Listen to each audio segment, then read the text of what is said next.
Hey guys, so on this channel I talk a lot about being a musician or being in a band and building your brand and building your audience through social media. But what happens if you produce your own music? What happens if you are producer slash artist? Well, here's my top 10 tips to becoming a successful producer slash artist.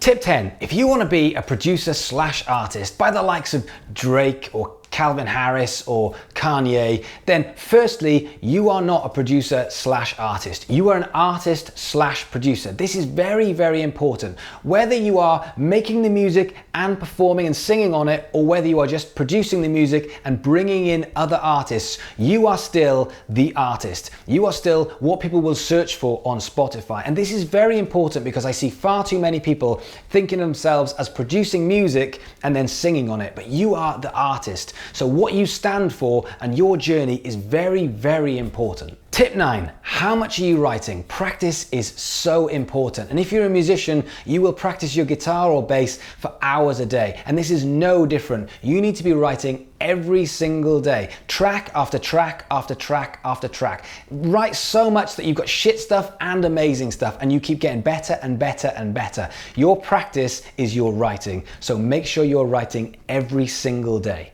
Tip 8, genius is in the attention to detail. So you need to study your field. Every detail when you're making music and you're producing music makes a bit of a difference to the listener. American versus British styles, what tempos that you're going to use, what sounds. The tiniest detail of a bass drum sound can be the difference between turning your audience on and turning them off. So you need to study every single detail in what is current right now. Tip 7, frequencies are so important, and female vocals sit really nicely with dancier, poppier tracks. So if you're a guy artist producer, why not thinking about bringing in a girl to boost up some of that excitement, high-end frequencies in choruses? And if you're a girl and you're an artist or a producer, then why not think about bringing in a rapper or someone that can come in and work on the other side of those frequencies? You can use other people, because even though you're an artist, you can bring in as many other singers and artists to build your track as you want. So use that, because that is a really, really good tool.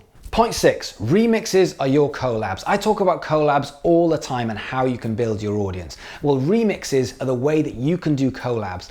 And the way you do this is you do a trade. You go and find a singer in a band that you love and you say, I will do a remix of your track, but what I want for you is to come in the studio and sing on one of my tracks. And that way they'll start sharing your stuff, you'll start sharing their stuff, and there is a perfect opportunity for a collab. As a producer slash artist, this is an amazing way to grow your audience. Point 5, videos make a big difference. Now I see so many people that produce music and then they'll have lyric videos on YouTube, and it's just not good enough. Just because you don't have a band, just because you don't have that live performance aspect, it doesn't allow you to not have videos. You need to be creative with your videos, because videos will make a huge difference to your music. It will make your music come alive. And also on platforms like Instagram and YouTube and Facebook, where videos are so prominent, it will allow your music to get shared. So you need to think about how you are going to make music videos, because this is a huge part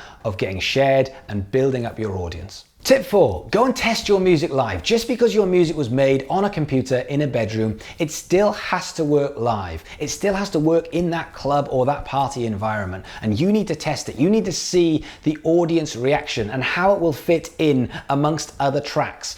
So get your music out there, get it into clubs, get it at parties, get it into those sorts of playlists where you can actually physically see the people's reaction, and you can test, and then that will help you with the next songs that you're writing. You have to test this stuff out. You can't just put it out on Facebook and SoundCloud and hope for the best. You need to visually see what the crowd is thinking of your music.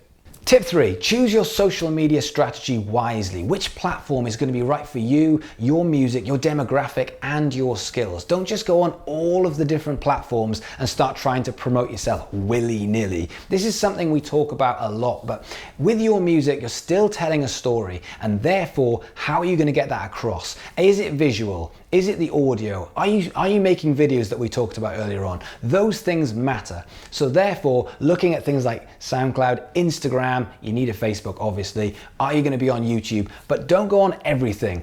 Pick your strategy wisely. Tip 2, you have a more interesting story than you realize. You might not have bandmates, you might not be out on tour, you might not have that camaraderie, but you do have a story to tell. How you create music, how you're thinking, your emotions, how you're feeling, how you're doing collabs. All of this is very, very interesting to people. So it's not just about the music, it's about your story as an artist. So if you look at someone like Kanye West, his story is more important than the music that he's putting out. If you look at Drake, the same thing. These are the biggest artists in the world with their music. However, the storyline goes all the way. And you do have an interesting story, even if you don't think you do. So you've got to start documenting it, whether it's in the form of vlogs, whether it's pictures, whether it's videos, whether it's podcasts, whatever it is, you do have an interesting story. You can't just sit in your bedroom making music, putting it out there and hoping for the best.